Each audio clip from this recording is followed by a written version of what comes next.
নমস্কার,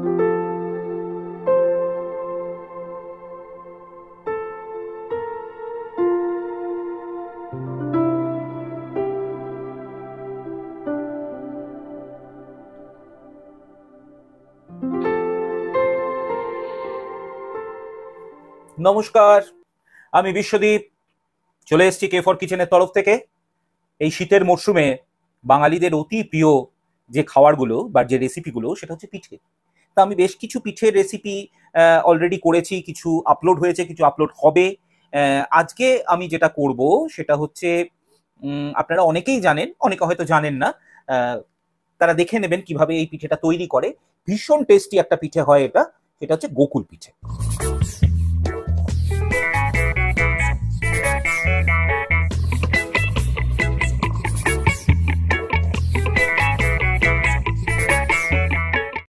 আমরা আজকে দুধ গোকুল করব। শুধু গোকুল পিঠে না, গোকুল পিঠে বিভিন্নভাবে করা যায়। শুধু গোকুল পিঠে, যেটা ভাজা অবস্থায় পিঠে করা যায়। আর একটা নলেন গুড় দিয়ে শুধু পিঠেটাকে খাওয়া হয়। আর একটা হচ্ছে দুধ গোকুল বা ক্ষীর গোকুল। আমরা সেই ক্ষীর গোকুল বা দুধ গোকুলটাই আজকে আপনাদের সঙ্গে শেয়ার করব। তা এই পিঠে করার জন্য প্রধানত যে জিনিসটা লাগে, যে জিনিসগুলো লাগে, সেটা হচ্ছে, প্রথমে হচ্ছে 1 নম্বর নারকেল অবশ্যই লাগে। লাগে হচ্ছে নতুন গুড়। নতুন গুড় আপনারা পাটালি গুঁড়ো হতে পারে, অথবা ঝোলা গুঁড়ো হতে পারে, নতুন ঝোলা গুড়। আর লাগবে অবশ্যই দুধ ক্ষীর করার জন্য। আর এই গোকুল পিঠেটা ভাজতে হয়, সেই ভাজার জন্য একটা ব্যাটার তৈরি করতে হয়। তার জন্য লাগে ময়দা এবং চাল গুঁড়ো। তাহলে কি করে আমরা এই পিঠেটা করব, আমরা পরপর দেখে নেব, একদম স্টেপ বাই স্টেপ। ভালো করে দেখবেন, আপনারা নিজেরা অবশ্যই ট্রাই করবেন। আমাদের জানাবেন কেমন হলো আপনাদের এই ট্রাইটা, মানে আপনাদের চেষ্টাটা কেমন হলো। আশা করি নিশ্চয়ই ভালো হবে। আর তাহলে আমাদের এই ভিডিওটা ভালো লাগলে প্লিজ লাইক করে দেবেন, শেয়ার করে দেবেন অনেকের সঙ্গে। আপনাদের যত পরিচিত জন আছে সবাইকে শেয়ার করবেন। চ্যানেলটাকে অবশ্যই সাবস্ক্রাইব করবেন। ঠিক আছে, তাহলে চলে যাই আমরা গোকুল পিঠে করার ক্ষেত্রে। গোকুল পিঠে করার ক্ষেত্রে আমাদের প্রথম যে স্টেপটা হবে, প্রথমে আমাদের একটা নারকেলে পুর বানাতে হবে। পুর মানে হচ্ছে, এটাই হচ্ছে বেস আর কি গোকুল পিঠে। সেই নারকেলের যে পুরটা অনেকটা নাড়ুর পাকের মতো, কিন্তু তার থেকে কম হয় নাড়ুর পাকের থেকে। সেইভাবে আমরা এটা বানাবো। তার জন্য আমরা এখানে নিয়ে নিয়েছি নারকেল। আমি মেজারমেন্ট কাপ যদি দেখাই, এরকম মেজারমেন্ট কাপে 3 কাপ মতো নারকেল এখানে আছে। মানে আমি যদি এটা কাপটা মেপেও আপনাদের দেখিয়ে দিই, তাহলেও এখানে আমরা এই 1 কাপ, 2 কাপ এবং মোটামুটি 3 কাপ মতো নারকেল এখানে রয়েছে, আপনারা বুঝতে পারছেন। এই 3 কাপ নারকেল রয়েছে। সেই 3 কাপ নারকেলের সঙ্গে আমি এইরকম গুড়, আমি পাটালি গুড়টা একটু ভেঙে নিয়েছি, এইভাবে ভেঙে নিয়েছি গুড়টা। এই গুড় নেব 1.5 কাপ পরিমাণ। 1.5 কাপ পরিমাণ এরকম গুড় নিয়ে নেব, ভাঙা যেটা ভেঙে নিয়েছি আমি। আর যদি আপনারা লিকুইড গুড় ব্যবহার করেন, তাহলে 1 কাপ, ওই 1.5 কাপের একটু কম বা 1.5 কাপ মতো নিলেও হবে। তাহলে আমি এখানে গুড়টা 1.5 কাপ মতো আপাতত নিয়ে নিচ্ছি। তাহলে 1.5 কাপ মতো গুড় নিয়ে নিলাম। এবার আমাদের যে কাজটা করতে হবে, আমরা এটাকে খুব ভালো করে মেখে ফেলবো। গুড়ের সঙ্গে নারকেলটাকে খুব ভালো করে আমাদের মেখে ফেলতে হবে। আর এর মধ্যে আমি একটা আমার ইন্ডাকশনে কড়াই বসিয়ে নিয়েছি।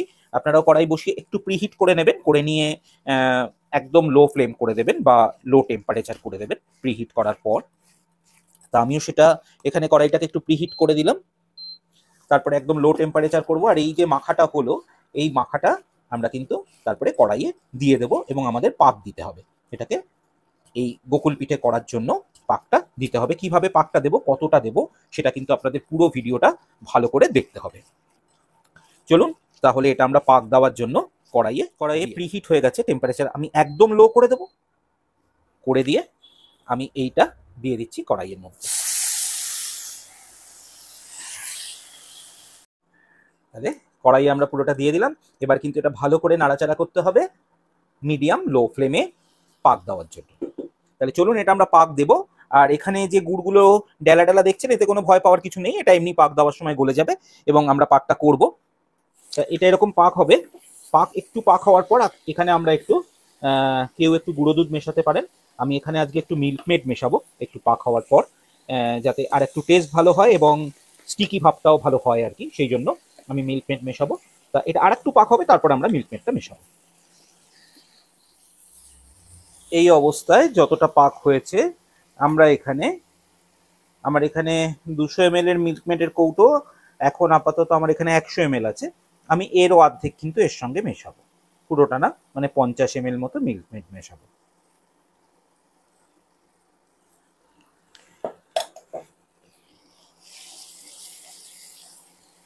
আমাদের মোটামুটি পাক কমপ্লিট হয়ে গেছে।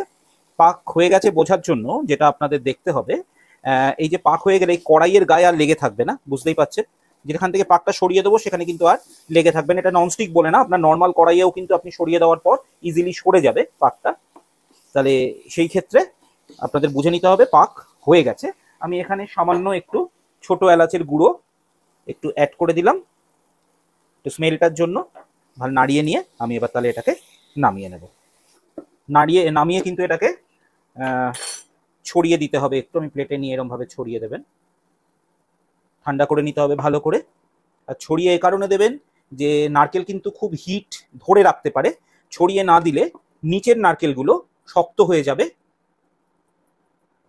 নরম ভাবটা চলে যাবে, যেগুলো নিচে থাকবে যদি ছড়িয়ে না দেন। তাই ছড়িয়ে দেবেন, এটা কিন্তু তাড়াতাড়ি ঠান্ডা করে ফেলতে হবে। এবার আমাদের গোকুল পিঠে করার জন্য একটা ব্যাটার তৈরি করতে হবে, অনেকটা বেগুনি বা চপ ভাজার ব্যাটার যেরকম হয় সেরকম করতে হবে, কিন্তু করতে হবে ময়দা এবং চাল গুঁড়ো দিয়ে। কেউ শুধু ময়দা দিয়েও করে, কিন্তু চাল গুঁড়ো দিলে এর ক্রিস্পি ভাব এবং টেস্টটা ভালো হয়। তা কি পরিমাণটা কিরকম হবে, এই রকম আমি একটা কাপ নিয়ে নিয়েছি, আপনারা যে কোনো মেজারমেন্ট কাপে যতটা ময়দা দেবেন তার 1/4 চাল গুঁড়ো এখানে মেশাবেন। ধরুন আমি এখানে 1 কাপ দিলাম,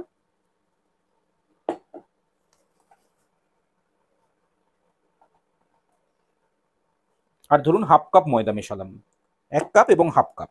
তাহলে চাল গুঁড়ো যেটা আমাদের নিতে হবে সেটা হচ্ছে, আমাদের টোটাল যদি ময়দাটা যে মেশালাম সেটা হচ্ছে যদি 150 গ্রাম হয়, তাহলে চাল গুঁড়োটা আমাদের নিতে হবে যে 150 গ্রামের 1/4। 150 গ্রামের 1/4 মানে আমাদের মোটামুটি 35 থেকে 40 গ্রাম মতো চাল গুঁড়ো এখানে ব্যবহার করতে হবে। তো আমি এই মেজারমেন্ট কাপেই মেপে নিচ্ছি, মোটামুটি এতটা চাল গুঁড়ো আমাদের এখানে মিশিয়ে নিতে হবে। এবার এটা আমাদের যে ব্যাটারটা তৈরি হবে সেটা কিন্তু একদম বলে দিলাম যে আলুর চপ বেগুনি ভাজার মতো যেরকম ব্যাটার হয় সেইভাবেই এটা তৈরি হবে। এর মধ্যে আমরা এই চাল গুঁড়ো আর ময়দার মধ্যে 1 চিমটে বেকিং সোডা মিশিয়ে দিলাম সামান্য পরিমাণ নুন, বেশি নয়, সামান্য পরিমাণ নুন মিশিয়ে এটাকে আমরা একটু ভালো করে নেড়ে নিলাম, নুন আর সোডাটা। এবার অল্প অল্প জল দিয়ে আমাদের সেই ব্যাটারটা তৈরি করতে হবে, যেটাতে আমরা যেটা বললাম ওই চপ ভাজার ব্যাটারের মতো।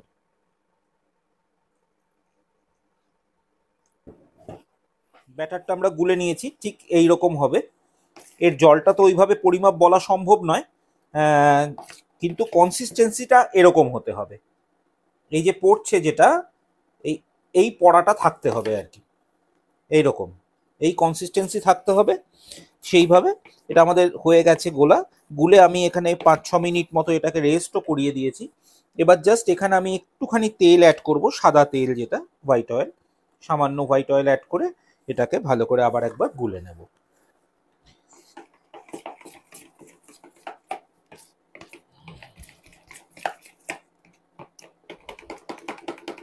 তাহলে ফেটানো হয়ে গেল আমাদের এটা। এবার আমরা যেটা করব, এখানে আমার নারকেলের যেটা তৈরি করেছি পুরটা, এটা ঠান্ডা হয়ে গেছে এবং শক্তও হয়ে গেছে। আমাদের কাজ হবে হচ্ছে আমরা হাতে একটু তেল নিয়ে নেব, একটু তেল নিয়ে আমরা এই রকম ভাবে নাড়ুর মতো পাকিয়ে এটাকে আমরা এরকম চ্যাপটা করে নেব, এরকম চ্যাপটা করে নেব। তাহলে এইভাবে তৈরি হলো। আর একটা আমি তৈরি করে দেখাচ্ছি, হাতে তেল নিয়ে নেবেন। এটা কিন্তু নাড়ুর মতো খুব নাড়ুর পাক হবে না, কিন্তু নাড়ুর থেকে একটু নরম পাক হবে, বুঝতে পারছেন, সেইভাবে কিন্তু করতে হবে। এইভাবে এটাকে শেপটা দিয়ে দিতে হবে। তাহলে এইভাবে শেপগুলো আমরা দিয়ে নিয়ে তারপরে ফিরে আসছি। আমরা এইভাবে বানিয়ে নিয়েছি, আমাদের যে গোকুল পিঠে হবে সেটার উপকরণ তৈরি হয়ে গেছে। এখানে ব্যাটারটা রয়েছে, আর আমি তেল বসিয়ে দিয়েছি আমাদের কড়াইয়ে, হোয়াইট অয়েল বসানো আছে, সয়াবিন অয়েল, সেটা বসানো হয়েছে। তেলটা গরম করে নিয়ে টেম্পারেচার বা ফ্লেমটা কিন্তু লো মিডিয়ামে করে দিতে হবে। তা তেল আমার গরম হয়ে গেছে, আমি এটা একটু কমিয়ে দিলাম, এবং কমিয়ে দেওয়ার পর আমাকে কিভাবে ভাজতে হবে, এখানে এরকম ভাবে এটাকে নিয়ে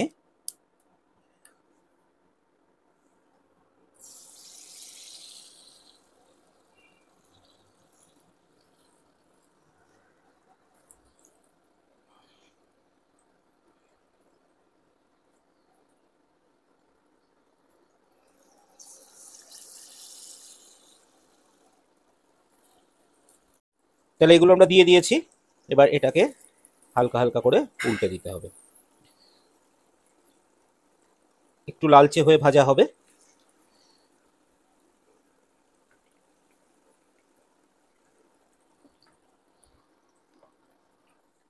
এইভাবে আমাদের বাকিগুলো আমরা এভাবে ভেজে নিয়েছি, এটাও লাস্ট আমাদের ভাজা হচ্ছে, তো আমরা এটাও তুলে নেব। এই হচ্ছে কালারটা আসবে আর কি।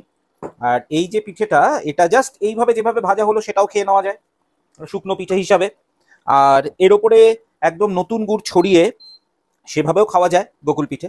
কিন্তু আমি আজকে করব যেটা দুধ গোকুল বা ক্ষীর গোকুল, সেটা করার জন্য আমাদের আরও একটা স্টেপ অপেক্ষা করতে হবে, সেটাও দেখতে হবে। তাহলে আপাতত এগুলো আমরা হয়ে গেছে, আমরা তুলে নিচ্ছি। এই পিঠেগুলো রেডি হয়ে গেছে, আমরা তুলে নিচ্ছি। তারপরে আমাদের এই গোকুল পিঠের জন্য যে ক্ষীরটা তৈরি হবে, ক্ষীর বা দুধ যেটা আমরা করব, সেই স্টেপে চলে যাব। হয়ে গেল আমাদের ভাজাটা।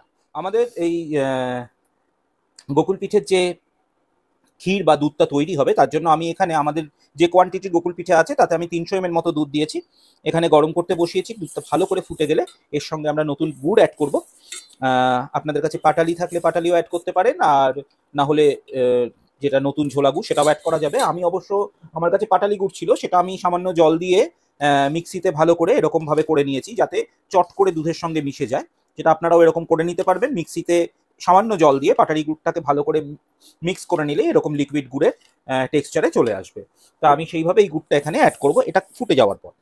আর এই ক্ষীর বা দুধটা তৈরি করতে গেলে কিন্তু কন্টিনিউ নাড়িয়ে যেতে হবে, নইলে ধরে যেতে পারে নিচে। তাহলে এটা হয়ে যাক, আমরা এই ক্ষীরটা তৈরি করি। গুড় মেশানো হবে, তারপরে আরও কিছু ইনগ্রিডিয়েন্টস আছে, আমরা পরপর স্টেপ বাই স্টেপ দেখে নেবো। আগে আমরা দুধটাকে একটু ফুটার জন্য সময় দিয়ে দিচ্ছি। দুধটা ফুটে গেছে। আমি এখানে মোটামুটি 2 টেবিল চামচ কি 2.5 টেবিল চামচ মতো কনডেন্স মিল্ক অ্যাড করে দিচ্ছি। আপনারা যদি মনে করেন সেখানে গুঁড়ো দুধও অ্যাড করতে পারেন, 2 থেকে 3 টেবিল চামচ পর্যন্ত গুঁড়ো দুধ এখানে অ্যাড করা যেতে পারে। টেস্টটা ভালো হয় তাতে, আর তাড়াতাড়ি দুধটাকে ঘন করে নেওয়া যায়। তাহলে অ্যাড করে দিলাম। এবার আমি এখানে দিয়ে দেবো, আমার কাছে একটু ছোট এলাচ গুঁড়ো করে রাখা আছে, অল্প ছোট এলাচ গুঁড়ো এখানে দিয়ে দিচ্ছি। দুধটা ভালো করে ফুটে গেছে, আমি এখানে এবার গুড় মিশিয়ে দেবো। এই গুড় আছে আমার কাছে, আমি গুড়টা মিশিয়ে দেবো। এটা মিশিয়ে দিয়ে আমাকে কিন্তু ভালো করে নাড়তে হবে আরো 5 থেকে 7 মিনিট। এই হচ্ছে আমাদের কিন্তু দুধটা হবে। এটা কিন্তু খুব বেশি গাঢ় হবে না বা ঘন হবে না। আমরা যখন গোকুল পিঠের উপরে এটা দেব, এটা কিন্তু পিঠের মধ্যে টেনে নেবে, সেই ক্ষেত্রে এর থেকে কিন্তু গাঢ় বা ঘন হবে না। ভালো করে ফুটে গেলে আমরা এটা নামিয়ে গোকুল পিঠেতে আস্তে আস্তে করে ছড়িয়ে দেব। এইভাবে আমাদের ছড়িয়ে দিতে হবে।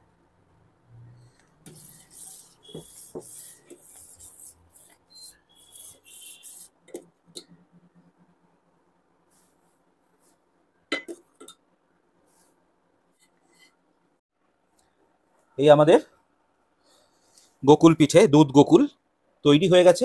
অবশ্যই ট্রাই করবেন, ট্রাই করে আমাদের জানাবেন কেমন হলো আর কি, মানে আপনারা কেমন বানাতে পারলেন। আশা করি নিশ্চয়ই ভালো বানাতে পারবেন। তাহলে আমাদের এই দুধ গোকুল এটা আপনারা ট্রাই করুন।